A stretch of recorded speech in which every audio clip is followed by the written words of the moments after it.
Olá pessoal, meu nome é André Lafayette, sou professor e coordenador de clínica médica do grupo Eu Médico Residente. Sejam muito bem-vindos ao nosso canal do YouTube, em que a gente tem muito material gratuito, que vai fazer com que vocês aprendam muita coisa legal de medicina e que também aprendam a resolver questões.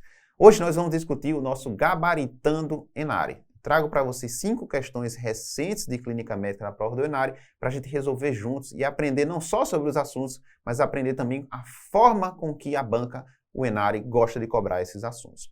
Então, nossa primeira questão, do Enare 2024, acesso direto, traz um jovem de 25 anos que comparece ao UBS com um quadro de tosse de início subaguda, 3 semanas, com relato de dispneia progressiva. Então, não parece uma pneumonia bacteriana comum, porque é um quadro mais arrastado. É um paciente que vive com HIV, isso é fundamental, porém abandonou o tratamento há cerca de 2 anos. Então, há uma chance grande desse paciente estar imunossuprimido. Ao exame clínico, não há alterações na ausculta respiratória, isso é importante, porém ele tem uma frequência respiratória de 26 e uma saturação de O2 de 93% em ambiente. Apresenta febre 38,2 ao exame clínico. Então, olha só, esse paciente parece um paciente que tem uma pneumocistose, eu tenho infecção pelo PPJ, pneumociste girovec, pneumonia por pneumociste girovec, que costuma acometer os pacientes com CD4 menor do que 200. Geralmente é um quadro mais arrastado, com tosse seca, com dispneia progressiva. O paciente muitas vezes não tem grandes alterações na ausculta respiratória, mas tem sinais de insuficiência respiratória, taquidispneia e hipoxemia, então isso é bem comum. Pode ter um aumento pronunciado do DHL. Considerando o agente etiológico mais provável, que é o PPJ, qual é o achado radiológico esperado na radiografia de tórax? Então, os achados radiológicos podem ser múltiplos. O que é que não costuma ter na PPJ? Derrame pleural não costuma ter adenomegalia hilar. Opacidade irregular em ápice direito está querendo direcionar para a gente pensar em tuberculose. Opacidade multilobular com níveis hidroaéreos, se a gente pensar em uma pneumonia necrotizante com abscesso pulmonar, não é o caso. Infiltrado intersticial perilar, essa é a alteração mais frequente e mais característica do PPJ. Não é patognomônica, pelo amor de Deus, mas é a mais característica e frequente. Opacidade perilar em vidro fosco, essa é uma alteração radiológica que pode estar presente, pode sim, mas não é a mais frequente. Inversão da trama vascular, a gente costuma encontrar isso no edema pulmonar, por exemplo, edema agudo de pulmão. Então, gabarito, letra C de casa. Vamos seguir. 2021, Enare acesso direto. Em relação às tireoidites, as doenças inflamatórias da tireoide, assinale a alternativa correta. Letra A. A tireoidite de Hashimoto é a forma mais comum, perfeito, acometendo mulheres entre 3 e 40 anos, geralmente é mulheres mais velhas, não é nessa faixa etária tão jovem. Sendo o evento laboratorial mais comum a presença de anticorpos anti-tireoglobulina, não. O evento laboratorial é a presença de anti-TPO, antitireoperoxidase, em 95 a 100% dos casos. B. A tireoidite pós-parto é um quadro raro? Não. Pode acometer até 18% das puérperas. Ocorre nos primeiros dias pós-parto, habitualmente ocorre lá entre o 2º e o 4º mês, mas pode acometer até o 1º ano. De curta duração, autolimitado, verdadeiro, sem necessidade de tratamento específico na maioria das vezes. O restante está verdadeiro. C. A tireoidite de Kervin, de Kervain, ou a tireoidite granulomatosa subaguda, é um quadro inflamatório e autoimune de tireoide, perfeito. Geralmente autolimitado, correto. Mais frequente em mulheres, presumivelmente causado por infecção viral ou pós-infecção viral. Geralmente o paciente tem infecção viral de via aérea superior mesmo, e após 1 a 3 semanas ele desenvolve esse quadro de tireoidite. Geralmente cursa com a tireotoxicose, depois o paciente pode ficar hipotireoideu e depois evolui para o eutireoidismo. E a tireoide dói mesmo, pode ter elevação de provas de atividade inflamatória, pode ter uma febre baixa, isso aqui está correto. D. A tireoidite mais comum é da forma infecciosa, causada por bactérias gram-positivas, como Staphylococcus aureus, comum em pacientes previamente ISD e com bom prognóstico. Não, falso. Essa forma ela é rara, geralmente não tem bom prognóstico, o indivíduo cursa com sepsis muitas vezes, um quadro super agudo, hiperagudo, e tem que fazer antibiótico e drenagem muitas vezes. A tireoidite induzida por radiação é um quadro de ocorrência exclusiva de pacientes com terapia actínica para controle de tireotoxicose prévia, não é exclusivo, mas é mais comum. E se manifesta com coma mixedematoso? Não, se manifesta com tireotoxicose. Você destrói a glândula tireoide, geralmente paciente com doença de Graves, faz radioterapia ali, faz a terapia actínica, destrói a glândula tireoide, então ele cursa inicialmente com tireotoxicose. Pode cursar com piora do quadro de hipertireoidismo, tá certo? Então isso aqui está falso. Única correta em nosso gabarito, letra C. Vamos seguir.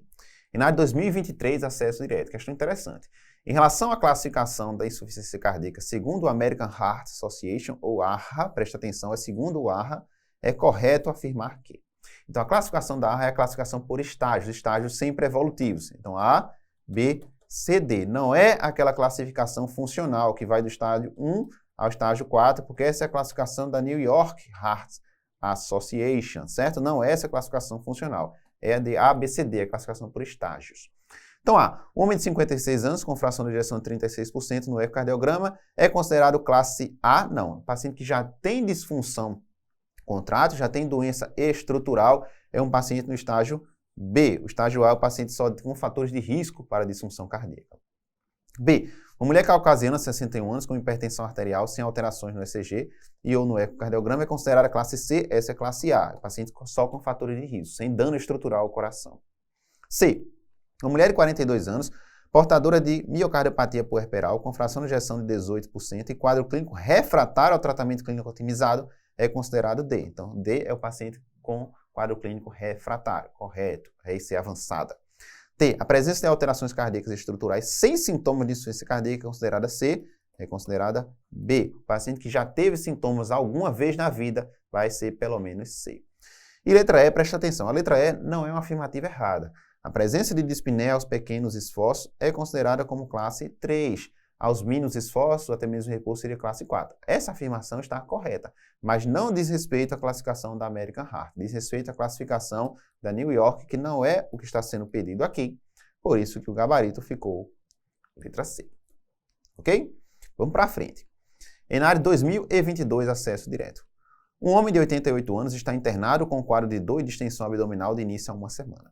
Após investigação clínica e exames complementares, o diagnóstico de neoplasia maligna de reto é estabelecido, além da presença de metástase para fígado, pulmão e cérebro, já uma doença disseminada, não tem mais terapia curativa. Sobre a comunicação de más notícias, é um tema que ENARE gosta muito de perguntar, quer saber a alternativa correta. A. Uso de respostas prontas sem antes escutar a mensagem é importante para uma comunicação eficiente e humanizada, em especial na transmissão de más notícias. Então, como é que resposta pronta, sem haver abertura para escutar o paciente, é uma forma humanizada de conversa, de comunicação? De forma alguma. B. A escuta atenta e a comunicação terapêutica são vertentes essenciais na estruturação de um diálogo franco e acolhedor entre o profissional e o paciente, em especial nos momentos de enfrentamento e elaboração dos processos decisórios em cada etapa do seu plano de cuidados. Perfeito. C. Esse é muito interessante. A análise da linguagem verbal, aproximadamente 93% da comunicação, sendo que a linguagem não verbal representa aproximadamente 7%. É exatamente o contrário. Então, a linguagem não verbal comunica muito mais do que a verbal. D. São habilidades de comunicação importantes nesse contexto? Escutar bem. Mentir se necessário? Claro que não, pessoal. Não pode mentir sob hipótese alguma. Proporcionar falsa alegria, instigar esperança e aliviador. Instigar esperança, falsa esperança? De jeito nenhum. Letra E. Comunicação de más notícias deve ser realizada preferencialmente pelo profissional psicólogo, assistente social? Não. É uma obrigação, a responsabilidade do médico que assiste ao paciente. Ok? Gabarito, letra B. E na nossa última questão, ENARE 2023, acesso direto. José, 55 anos, retorna à unidade básica de saúde para mostrar exames solicitados pelo seu médico da família após queixar-se de cansaço há alguns meses. Dentre os resultados tem sim ferro sérico 45, então ele tem um ferro baixo, ferritina 170, tem uma ferritina elevada, maior do que 100, é improvável que seja anemia ferropriva. Tem um TBIC baixo, TBIC baixo sugere anemia de doença crônica, na ferropriva o TBIC sobe. Saturação de transferrina baixa, que pode ser encontrada saturação de O2 não, saturação de transferrina baixa, que pode ser encontrada tanto na ferropriva quanto na doença crônica. Então, o diagnóstico mais provável é anemia ferropriva ou de doença crônica, anemia de doença crônica. Talassemia, não, pessoal. Talassemia cursa com aumento do ferro, não com diminuição do ferro. Hemocromatose, também o paciente vai ter o que? Saturação de transferrina elevada, ferritina bastante elevada. Anemia ferropriva, a gente já viu que não. Megaloblástica, não tem alteração do perfil do ferro. Esse é um paciente com anemia de doença crônica, provavelmente uma doença crônica inflamatória, uma neoplasia, uma doença autoimune, uma síndrome infecciosa crônica. Gabarito, letra D. E esse foi o nosso Gabaritando ENARE. Um forte abraço a todos.